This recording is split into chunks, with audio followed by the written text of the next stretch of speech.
जाता। 1 जनवरी नूं वधाइयां नहीं दित्तियां जांदियां। कारण की है? ਜਿਹੜੀ 1 जनवरी का नवां साल है, गल करते पे आ 1 जनवरी का नवां साल, ये उन्हां देशां दे विच बहुता मनाया जाता है ਜਿਹੜੇ देश अंग्रेज़ों के गुलाम रहे है। थोड़ा जा कड़ा करके मन समझ लो जी गल नूं। ਜਿਹੜੇ देश अंग्रेज़ों के गुलाम रहे ने उन्हां देशां दे विच ही 1 जनवरी नूं बहुता नवां साल मनाया जाता है। कारण की है? अंग्रेज आए, वो जिहड़ा ईसा वाला कैलेंडर सी जनवरी फरवरी मार्च अप्रैल उस अनुसार मनाउंदे सी ते साडे लोग उन्हां दे पिछे पिछे लग के मनाउण लग पे। उन्हां दा है जिहड़े 1 जनवरी तो क्योंकि जिहड़ा हजरत ईसा जी ने जिहड़े उन्हां दा जन्म 25-26 दसंबर का मनाया जाता है।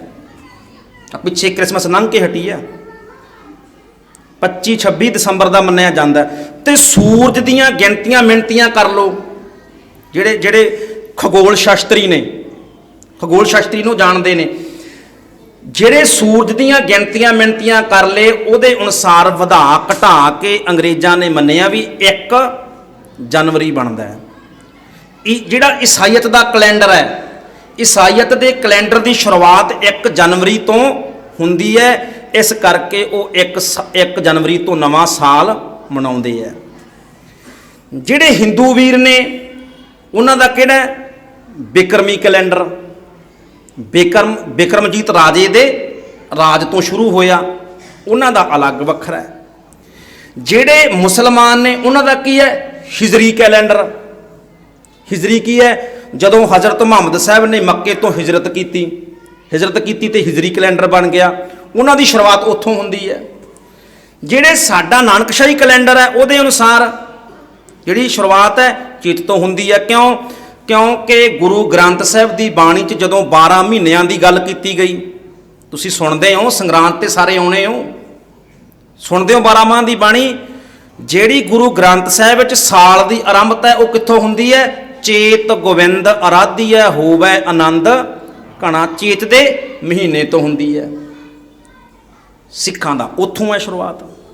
वैसे ये भी चाहिए सी, कई विद्वान मानते हैं भी खालसा साधना जस तो शुरू करना चाहिए सी, भी खालसा प्रगट होया सिखां दा इत्थों शुरू होना चाहिए सी।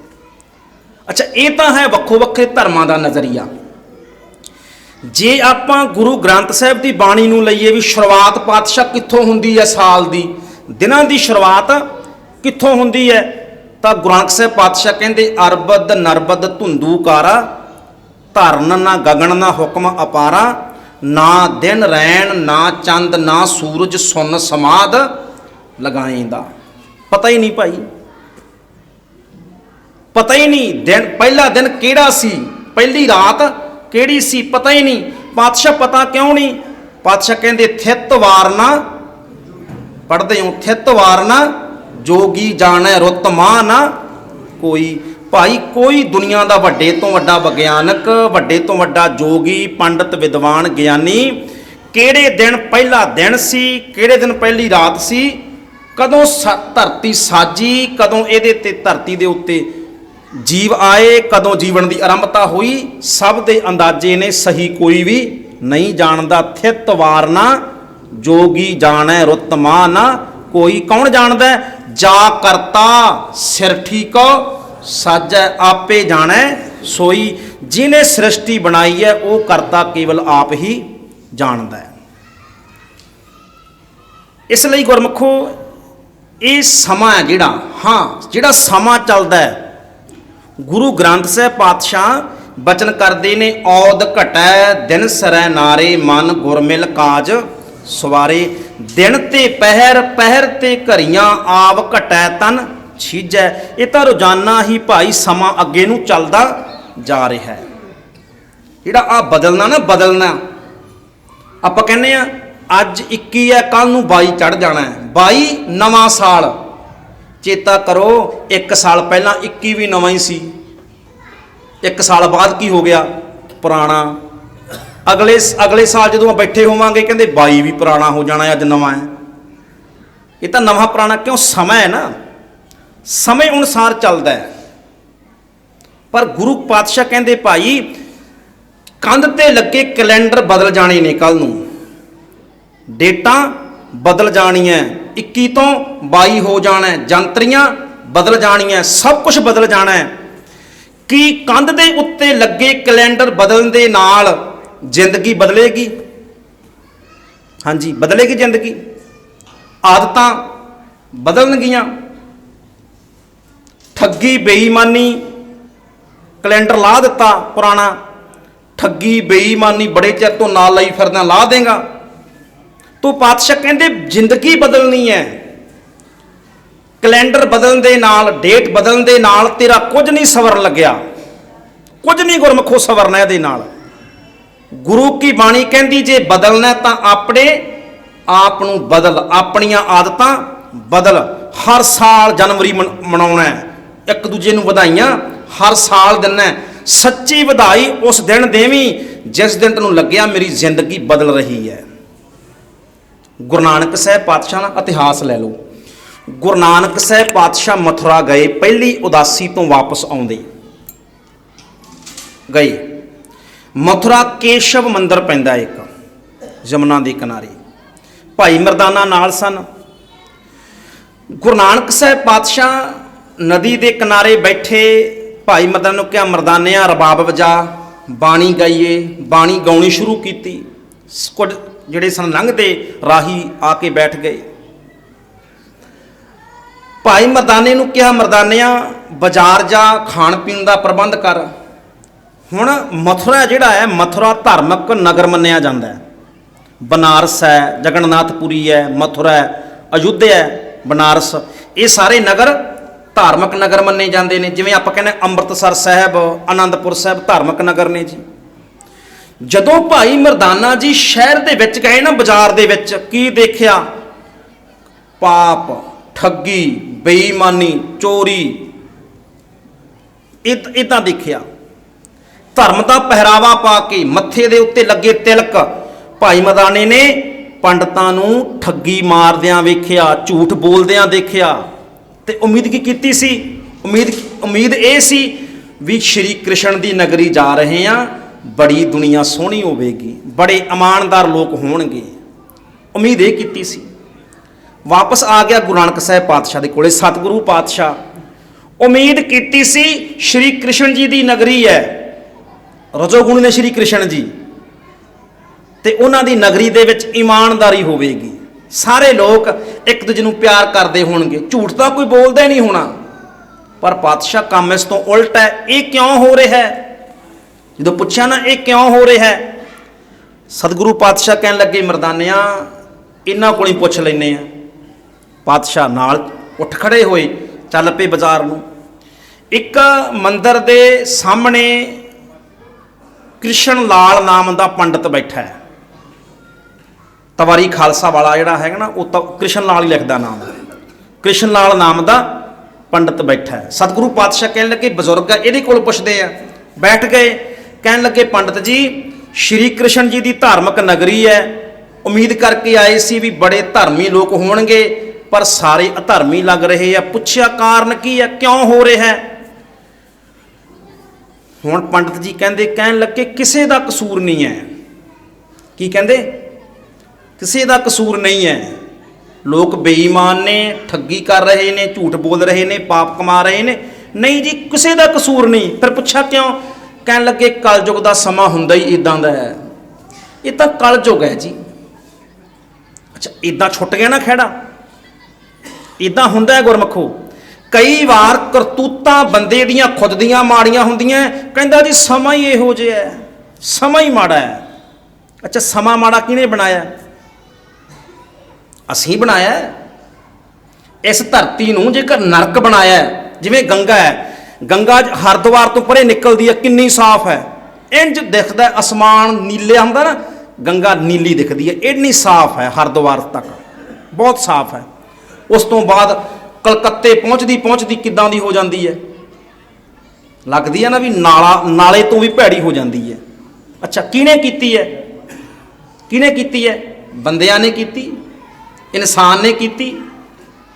ਇਸੇ ਤਰ੍ਹਾਂ ਦੇ ਨਾਲ इस धरती नूं नरक किहने बनाया? नरक किहने बनाया? पशुआं ने तो नहीं बनाया। वो तो जिद्दां दे रब ने दिते आ उदां दी जिंदगी जिउ रहे हैं। इंसान ने ही इस धरती नूं नरक बनाया होया। पर कहंदा की है? कहन लगा जी समा की करिए, समा ही इदां दा आ गया जी, समा ही इदां दा। उन्होंने भी यही कहा, कहन लगे सतगुरु कोई किसी का कसूर नहीं है, कलयुग का समा ही इदां दा हुंदा है। हुण आम बंदा तो मन लैंदा भी ठीक है जी समा ही इदां दा, पर बाबा नानक साहब ने इदां किदां मन सकते ने? पता सी ये झूठ बोलते हैं, अपनियां माड़ियां करतूतां माड़ा समा कह के पासे करते पे है। पातशाह कहन लगे पंडित जी अच्छा सतयुग चंगा सी?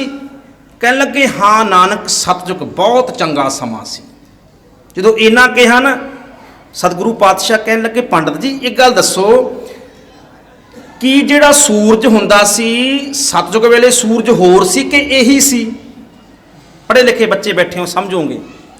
कहन लगे नानक सूरज ते यही सी। अच्छा सतयुग दा चंद्रमा यही सी कि होर सी?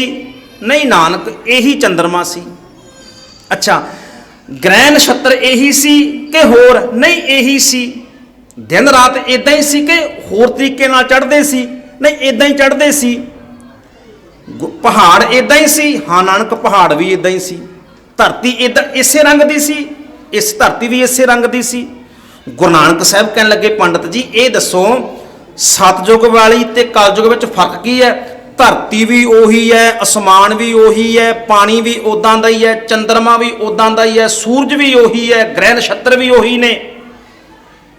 फिर तुसी ये दसो भी कलयुग ते सतयुग विच फर्क की है? सब कुछ तो उहो जिहा ही है, उही है तुसी आप कहने हो। एकदम नीवी पाली गुरु नानक साहब पातशाह कहंदे पंडित जी सब कुछ उदां दा ही है, बस बंदा उदां दा नहीं रहा। गड़बड़ कित्थे हुई है? इंसान उदां दा नहीं है।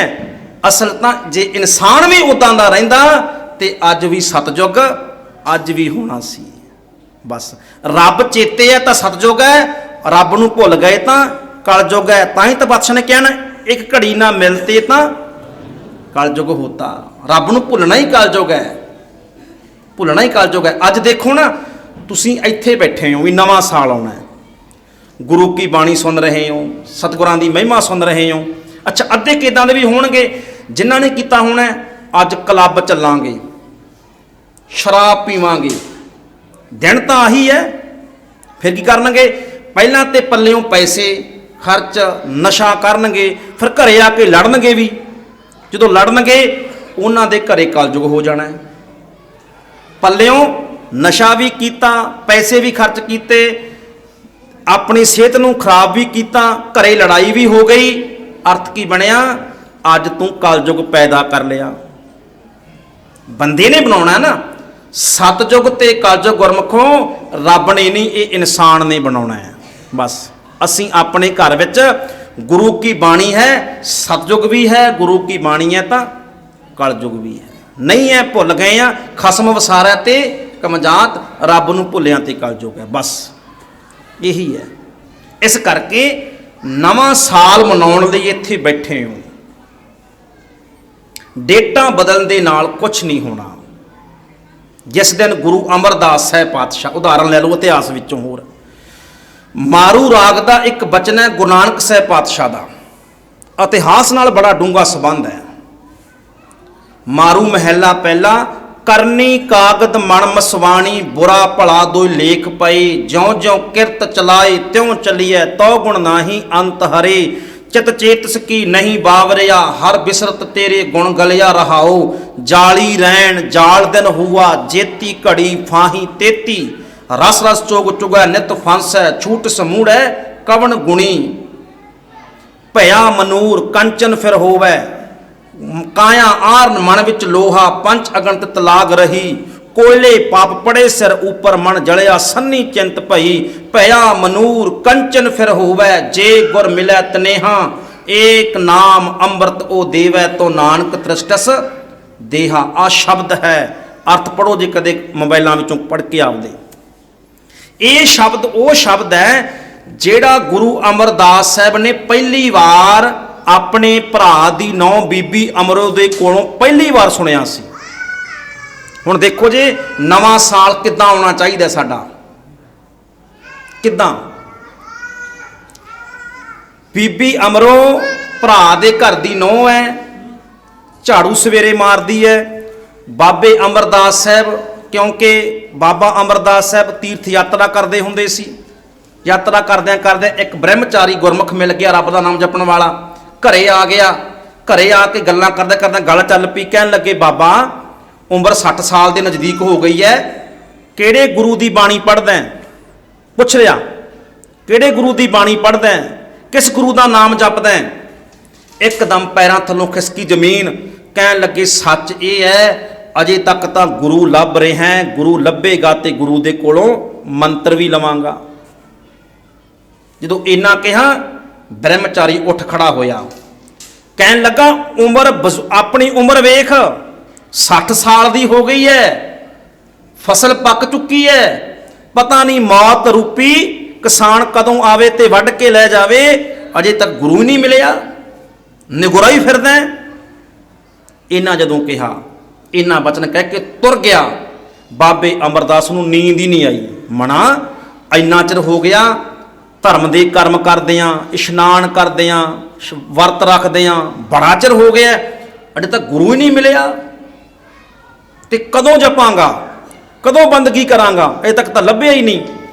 ਇੰਨੇ ਨੂੰ ਭਰਾ ਦੇ ਘਰ ਵਿੱਚੋਂ ਨੌ ਗਾਉਂਦੀ ਪਈ ਸੀ, ਬਾਣੀ ਪੜ੍ਹਦੀ ਪਈ ਸੀ, ਤੇ ਆਹ ਸ਼ਬਦ ਨਾਲ ਨਾਲ ਝਾੜੂ ਮਾਰੀ ਜਾਂਦੀ ਹੈ, ਬਚਨ ਪੜ੍ਹਦੀ ਹੈ। ਕਰਨੀ ਕਾਗਦ ਮਣ ਮਸਵਾਣੀ, ਬੁਰਾ ਭਲਾ ਦੋਏ ਲੇਖ ਪਏ।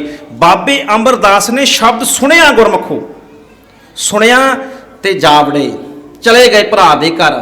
ਧੀਏ, ਜਿਹੜੀ ਤੂੰ ਆ ਬਾਣੀ ਪੜ੍ਹਦੀ ਪਈ ਆ, ਮੈਨੂੰ ਅਰਥ ਤੇ ਸਮਝ ਨਹੀਂ ਲੱਗੇ, ਪਰ ਇਹਨੇ ਇੰਜ ਲੱਗਦਾ ਵੀ ਇਹਨੇ ਮੇਰੇ ਮਨ ਨੂੰ ਸਕੂਨ ਦਿੱਤਾ ਹੈ, ਮੇਰੇ ਮਨ ਨੂੰ ਸ਼ਾਂਤੀ ਮਿਲੀ ਹੈ। ਇੰਜ ਕਈ ਵਾਰ ਆਪਾਂ ਅਰਥ ਜਾਣਨੇ ਜ਼ਰੂਰੀ ਨੇ, ਅਰਥ ਜਾਣਨੇ ਗੁਰਬਾਣੀ ਦੇ ਜ਼ਰੂਰੀ ਨੇ। ਜੇ 5 ਸਾਲਾਂ ਤੋਂ ਜਪਜੀ ਸਾਹਿਬ ਪੜ੍ਹ ਰਹੇ ਹੋ ਤੇ ਹੁਣ ਅੱਗੇ ਅਰਥਾਂ ਦੇ ਵੱਲ ਆਓ, ਪਰ ਇਹ ਗੱਲ ਗੁਰਮਖੋ ਇਹ ਵੀ ਨਹੀਂ ਸੋਚਣੀ ਵੀ ਜੇ ਅਰਥ ਨਹੀਂ ਸਮਝ ਲੱਗਣੇ ਤੇ ਬਾਣੀ ਨਹੀਂ ਪੜ੍ਹਨੀ।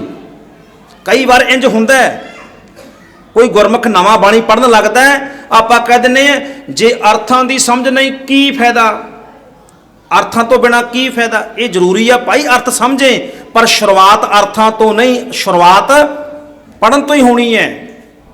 ਜਿਵੇਂ ਡਾਕਟਰ ਦੇ ਕੋਲ ਜਾਂਦੇ ਆ, ਡਾਕਟਰ ਦਵਾਈ ਦਿੰਦਾ, ਡਾਕਟਰ ਸਾਨੂੰ ਇਹ ਕਹੇ ਵੀ ਪਹਿਲਾਂ ਇਹ ਦੱਸ ਫਾਰਮੂਲਾ ਦਵਾਈ ਦਾ ਕੀ ਹੈ, ਇਹ ਦਵਾਈ ਦਾ ਫਾਰਮੂਲਾ ਕੀ ਹੈ, ਇਸ ਦਵਾਈ ਵਿੱਚ, ਇਸ ਗੋਲੀ ਵਿੱਚ